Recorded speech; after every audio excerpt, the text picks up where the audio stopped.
우리나라 특허의 역사는 지석영 선생의 주장에서 시작됐는데요.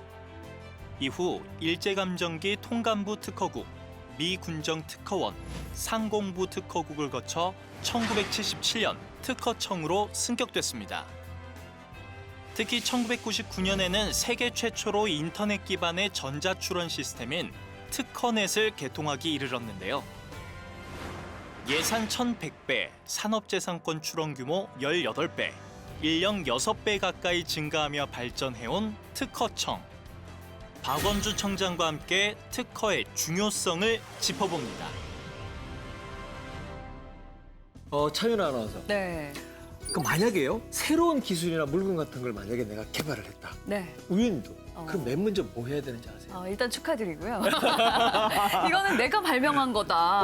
내 거다. 내 거다. 이렇게 확실하게 공표를 받아야 되니까 특허부터 신청을 해야 되지 않을까요? 그렇지, 특허. 특허를 해야 이게 내게 되겠죠. 네. 이건 내 거다라고 공식화시키는 과정이겠죠. 예, 대한민국에 해마다 이같이 출연되는 특허가 무려 21만 개나 된다고 그럽니다. 와, 예. 그렇게 많은 줄을 몰랐네요. 몰랐죠. 네. 예. 국가 경쟁력에 있어서 아주 중요한 부분입니다. 오늘은 그렇습니다. 박원주 특허청장과 함께 특허의 진정한 파워를 느껴볼까 하는데요. 네, 어서 오세요. 네, 어서 오십시오. 네, 반갑습니다. 특허청에서 특허나 뭐 우리가 상표, 디자인 권리 뭐 이런 것들을 심사하는 거는 저희가 알고 있는데요. 예, 그렇습니다. 그런 것들이야 예. 이제 원래 그건데 저도 오늘에서 좀 이렇게 알았네요. 지식 재산. 예. 저희는 알고 있는 게 이 지식 재산이 곧 국가 경쟁력이다라고 그렇죠. 제가 알고 있어요. 근데 이 지식 재산이라 그러면 구체적으로 어떤 걸 얘기하는지 조금 소개해 주시죠. 창의적인 아이디어, 혁신적인 아이디어에 대해서 그 소유자에게 독점적인, 배타적인 권리를 주는 겁니다. 사실은 우리 주변에 도처의 지식재산이 존재합니다. 예를 쉽게 들어본다면 우리 휴대폰으로 음악을 듣지 않습니까? 네. 음악을 들을 때 음악 자체는 저작권으로 보호를 하고 있고요. 그 음악이 음원 파일이 돼서 그리고 그것이 취하된 디지털 칩 이런 것들은 특허로 보호되는 영역입니다. 예, 휴대폰을 이렇게 조작하는 간단한 조작기에 해당하는 건 우리가 실용신안이라고 부르는 또 다른 지식재산권이고 실용신안. 휴대폰의 형태, 이어폰의 형태 같은 것들은 디자인으로 보호를 하고 있습니다.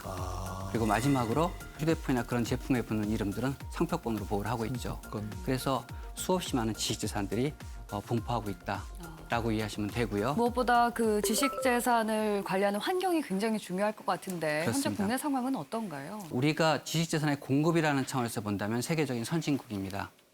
지식재산의 양이나 그리고 지식재산의 어떤 행정체계 같은 것들은 굉장히 잘 갖춰져 있긴 한데 지식재산에 대한 보호가 미흡하고 정부도 지식재산의 양적 확대는 추구하고 있지만 질적으로 고급화된 지식재산이 부족하다라는 평가를 받고 있고 또 지식재산으로 돈을 빌려주는 금융권도 별로 없고요. 또 우리가 수출로 입국을 하는데 해외에 나갔을 때 지식재산으로 보호받고 나가는 수출도 매우 적습니다. 이런 면에서 아직은 해야 될 일이 많다. 그러기 위해서 지난 3월에 저희가 지식재산 혁신 전략을 마련해서 발표를 했었습니다. 정부가 해야 될 일, 그리고 민간이 해야 될 일, 금융권이 해야 될 일 이런 것들이 총망라돼서 전국적으로 해외 시장에서 우리가 경쟁력을 갖출 수 있는 방안을 차지하는 것을 그런 것을 내용 담아서 발표를 해드렸고 열심히 추진해 보려고 합니다. 지식 재산을 갖고 계신 개인, 예, 특히 이제 영세 사업자도 있을 수 있을 것이고요. 그렇죠. 이런 분들 같은 경우는 이 아이디어를 좀 더 이렇게 잘 좀 개발을 하고 연구를 하고 해서 예. 정말 이게 좋은 뭔가를 좀 만들어 보고 싶은데 이분들이 결정적으로 돈이 없어. 그렇죠. 그러면 특허청 찾아가면 어떻게 돈 좀 해주십니까? 지식재산, 좋은 아이디어가 네. 권리화되어 있다면 네. 그것을 가지고 기업이 사업을 하는 것이 응당 대단히 쉬워야 되는 것이 현실입니다. 네, 그렇죠. 다만 우리나라 같은 경우는 좀 달라요. 왜냐하면 우리 은행들이 아무래도 그 부동산 담보로 대출하는 것에 익숙해 있고요. 그러다 보니까 중소기업들이 은행에서 돈을 빌릴 때 부동산이 아니라 이 동산을 담보로 돈을 빌리는 비율이 0.05%. 아이고. 심각한 통계입니다. 예, 그걸 극복하기 위해서 정부도 노력을 많이 하고 있어요. 네. 예를 들어서 작년 말에 특허청하고 우리 금융위가 공동으로 지식재산 금융활성화 종합대책을 발표했고요. 지난달에는 아예 은행들을 모아서 7개 은행하고 공동 협약도 체결했습니다. 네. 그래서 가급적 지식재산을 담보로 돈을 빌려주십시오라고 제가 부탁을 한 거고 근데 또 은행 입장에서도 그렇게 돈을 빌려줬다 떼이면 어떡합니까? 그렇게. 문제 아니겠습니까? 네, 그렇죠. 그래서 은행 그것 입장에서도 때문에. 네. 이유가 돼요. 네. 그래서 정부가 은행하고 같이 협업하고자 하는 것은 이런 회수 지원 시스템을 개발하려고 하고 있습니다. 이렇게 되면 은행은 조금 더 안심하고 안심하고 할 수가 돈을 있겠네요. 빌려줄 수 있을 거니까 네. 여기에 필요한 법도 4월 달에 개정을 했고요. 네. 올해 예산만 우리가 탈 수 있으면 내년부터는 은행들이 좀 더 적극적으로 지식재산 금융에 나서도록 할 계획입니다. 이렇게 하면 이제 저희 그 우리나라의 특허 지식 재산이 세계로 뻗어나가고 또 세계에서도 큰 규모를 차지하게 될 텐데 예. 지금 우리나라의 이 특허 규모가 어느 정도 되고 세계 속에 다른 나라들과 비교해 보면 우리 시장이 어느 정도 되는 건지 그게 참 궁금하네요. 지금 우리나라의 특허 출원량이 1년에 21만 건입니다. 네. 21만 건이면 세계 수준으로 볼 때 네. 중국, 미국, 일본 다음에 세계 4위입니다. 근데 우리가 사실 그 나라보다 작지 않습니까? 네. 그래서 우리 GDP나 인구 규모로 본다면은 네. GDP 1000불당 특허 출원 규모, 또 인구 1인당 특허 출원 규모는 세계 1위입니다. 단순하게 한국에서 끝나는 것이 아니라 국제사회에서 국제 특허도 우리가 세계 5위를 기록하고 있고 네. 또 한국어가 당당하게 국제 특허 출원의 공식 언어로 인정이 되고 있습니다. 아까 말씀하실 때 1년에 한 20만 건 정도 특허가 출연된다고 그랬는데 이게 예. 5년만 되면 100만 건이 돼 버려요. 맞습니다. 그러니까 지금 내가 특허를 내려고 그래도 내 기술이 이게 과거에 있었는지 있었는지 없었는지를 굉장히 찾아보기가 굉장히 맞아요. 힘들어서 빅데이터를 어떻게 구체적으로 어떻게 활용을 할 수가 있을까요? 전 세계의 특허청들이 네. 다 그런 데이터를 가지고 있습니다. 그러니까 자기 특허를 낸 걸 다 명세서를 공개하거든요. 네. 또 하나는 특허를 확인해 주기 위해서는 관련된 문헌들 다 뒤져야 됩니다. 네. 그 자료도 공개가 됩니다. 그 자료의 숫자가 4억 2천만 건이에요. 어마어마한 자료죠. 그래서 최근에 우리가 특허 빅데이터를 한번 국가 차원에서 분석을 해봤어요. 해봤더니 어떤 현상이 나타나냐면 우리나라가 만약 다른 나라의 특허 출원량에서 추월을 당한다. 특정 분야에서 네. 그러면 7년이 지난 뒤에는 그 분야의 시장 점유율을 추월을 당하더라고요. LCD가 중국에 추월당했고요. 조선산업 우리가 중국에 추월당했는데 전부 다 특허를 추월당한 지 7년 만에 벌어진 일입니다. 이런 것들을 가지고 만약 우리 산업 전략에 활용한다면 보다 구체적이고 틀림없이 우리 빈 부분을 채울 수 있는 그런 전략을 만들어낼 수 있다. 이렇게 생각을 하고 있습니다. 그래서 특허 빅데이터를 국가 전략의 나침판으로 삼자라는 생각을 가지고 열심히 여러 가지 분석을 하고 있습니다. 제가 우리나라에다가 제가 특허를 이제 우리 특허청에다가 이렇게 등록을 했어요. 예. 그래도 외국 가면 보호가 안 됩니다. 아 그래요? 그럼 예. 이거 어떻게? 특허는 속지주의이거든요. 그 나라 정부가 인정해줘야 되기 그 때문에 나라만 되는 거군요. 한국에 특허를 등록했다 그래서 해외에서 적극적인 보호는 되지 않습니다. 근데 가장 안타까운 것은 뭐냐면 해외에 나가는 우리 물건들이 특허를 안고 나갈 것 같은데 네. 특허 등록을 안 하고 나간 경우가 많습니다. 일본은 우리보다 한 3배 정도 특허를 더 내고요, 해외에서. 미국도 우리보다 한 1.2, 3배 내고 있습니다.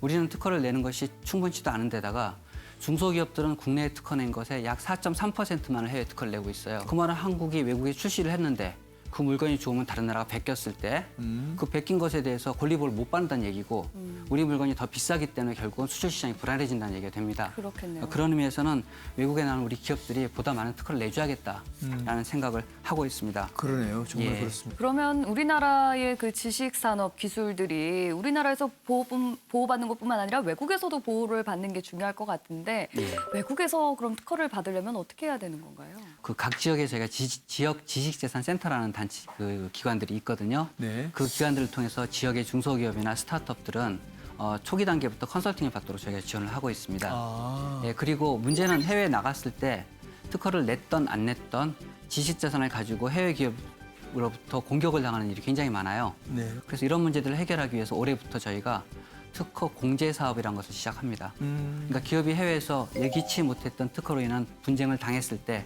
자기 권리를 보호하기 위해서나 혹은 상대방의 공격에서 방어하기 위해서라도 소송 비용 같은 필요한 경비들을 이 공제 사업에 가입하면 지원해 드리는 겁니다. 그 외에도 해외 특허를 내서 성공할 것으로 보이는 유망 기업들은 글로벌 IP 스타 기업이라 그래가지고 초기 단계부터 안착할 때까지 정부가 한 3년 정도 지원해 준 시스템을 가지고 있습니다. 거기 한 가지 더 중요한 게 있는데 우리가 지금 나가고 있는 시장 이외에 앞으로 나가야 될 시장이 있죠. 네. 즉 신흥 시장들입니다. 우리 특허청에 이 시스템을 가지고 나가서 우리 공무원들이 한국형 특허 시스템을 이식해주는 작업도 하고 있습니다.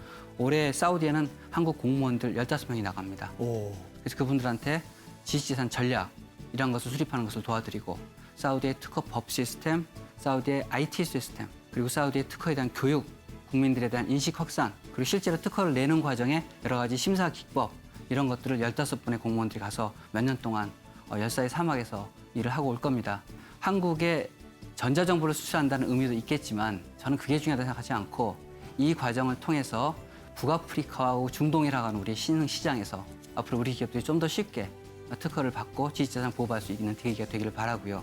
이런 활동들을 아세안이나 남미의 신흥시장까지 포함해서 다른 나라들과 여러 가지 협력을 통해서 한국형 특허 시스템을 수출하자 이런 의지를 가지고 지금 노력을 하고 있습니다. 예. 다음 달인가요? 이 특허에 관한 이 전 세계에서 폼 좀 잡는 이 5개 나라가 우리나라에 모여서 예. 회의를 한다면서요? 이 5개 나라만 예. 딱 모여서 회의를 하는. 예. 예, 그 맞습니다. 회의가 어떤 회의인지 소개 좀 예, 해주시세요. 그게 IP5 청장회담이라 그래서 아. 세계 5개 나라의 청장들이 한 자리에 모입니다. 네. 그 나라가 미국, 중국, 일본, 한국, EU 이렇게 됩니다. 그 전 세계의 지식재산을 통한 부가가치가 네. 이 5개 나라가 결정하는 방향으로 흘러갑니다. 아. 그래서 거기에 당연하게 대단하네요. 발언권을 가진 한국이 네. 여기에서 활동한다는 것은 어마어마하게 큰 의미가 있고요. 그렇습니다. 특히 올해는 역대 3번째이긴 합니다만 또다시 한국이 의장국가로서 전 세계 특허청들을 모아서 네. 세계 지식재산에 대한 정책과 방향을 한 방향으로 끌고 가는 네. 그런 역할을 하게 돼 있거든요.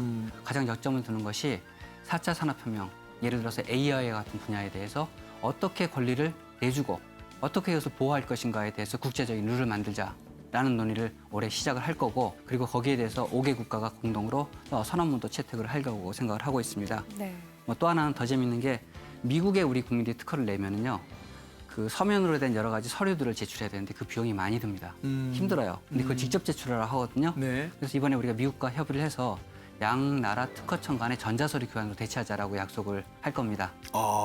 그게 되면은 연간 한 130억 정도 우리 특허를 내는 분들의 비용이 줄어듭니다. 그쪽 분야에 계신 분들한테 참 반가운 소식이네요. 크지는 않지만 그래도 좀 도움이 돼서 좀 더 네. 많은 분들이 미국에서 특허를 내주시면 좋겠다라고 생각을 하고 있죠. 발명하시고 또 특허하시고 하시는 분들은 제일 중요한 날이 따로 있죠. 그렇습니다. 예. 그게 바로 발명의 날입니다. 발명의 날입니다. 바로 예. 내일입니다. 예. 예. 그렇기 때문에 이 발명의 날, 특허청에서 아주 중요하게 여기는 그런 날들이죠. 예, 맞습니다. 예, 날이죠. 예. 사실 특허청만이 아니라 많은 국민들이 발명의 날이라는 얘기를 많이 들어보셨을 겁니다. 많이 저도 그걸 들어봤어요. 듣고 살았습니다. 예. 이 발명의 날이 이렇게까지 국민들한테 의미를 가지는 이유는 옛날에 우리가 어려운 시절에 경제 성장할 때 우리 산업 여건들이 피땀 흘린 것도 있지만 많은 국민들이 아이디어를 제공해서 어려운 산업적 장애물들을 극복해서 효율적으로 제품을 생산하고 수출했기 때문에 가능했거든요. 네. 즉 그늘에서 대한민국 발전시켰던 가장 중요한 분들이 바로 발명인들이다. 이번에 우리가 54회째 발명의 날을 하게 되는데 이 자리에서 우리 국민들에게 감사하다. 우리 국민들이 끊임없이 혁신을 해주신 덕분에 우리나라가 이렇게 발전했다라는 말씀을 드리고자 하는 것이고요. 또 하나는 앞으로 미래의 100년. 우리가 노동력이 풍부한 것도 아니고 자본이 많은 것도 아니고 대한민국이 성장하기 위해서 유일하게 남은 자원은 이제 지식재산밖에 없습니다. 이분들의 노력이야말로 앞으로 100년의 한국의 발전을 담보할 수 있는 유일한 자산이라고 생각을 하기 때문에 미래 100년을 우리 발명으로 열자라는 캐치프레이즈를 가지고 올해 발명의 행사를 합니다. 앞으로는 대한민국의 발명인들이 좀 더 안심하고 자기 권리에 대해서 보호를 받으면서 창의적인 활동을 할 수 있도록 도와드리겠다라는 거기 때문에 그 메시지를 국민들께 전달하는 데 최선을 다하겠습니다. 네. 발명인이 존중받고 지식재산이 성장의 주역이 되도록 하는 것이 저희가 생각하는 대한민국 미래 사회의 모습이라고 봅니다. 이 생각하는 게 뭐 대수냐, 행동으로 옮겨야지 이런 말들을 많이 하는데 사실 생각하지 않으면 그래서 아이디어가 없으면 아무것도 시작할 수 없다라는 사실도 오늘 또 알게 됐습니다. 감사합니다. 네, 그러니까 생각하는 대로 이루어진다라고 희망을 가져보는 것도 좋을 것 같습니다. 결과는 또 모르는 거니까요. 그럼요. 네, 오늘도 토요 포커스를 끝까지 시청해주신 여러분 대단히 고맙습니다. 감사합니다. 감사합니다.